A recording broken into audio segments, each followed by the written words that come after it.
कुठे चुकतंय हे कळत नाही ना. सगळं करून तरीही गोष्टी मनाप्रमाणे का होत नाहीत हेच सुरू आहे ना डोक्यात. आता यावर उपाय सांगतो. तू शांतपणे आणि हो, नुसता ऐकू नकोस, तो कृतीत सुद्धा आण. तू कधी स्वतःचं कपाट पाहिलंयस का रे? आता तू म्हणशील ते मी रोजच पाहतो, त्यात काय. अरे त्यातूनच आता तुझ्या मनातले प्रश्न सोडवतो बघ. ते जे तुझं कपाट आहे ते प्रचंड भरलेलं असेल ना, पण कधीतरी त्यातल्या नको असलेल्या गोष्टींचा विचार केलायस का? नाही. निव्वळ ते कपाट भरण्याच्या मार्गावर तू आहेस, हो की नाही?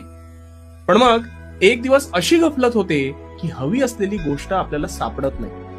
त्यावेळेस ती शोधत असताना तू ते कपाट अजून अस्ताव्यस्त करतोस आणि मग तसाच पुढे निघून जातोस.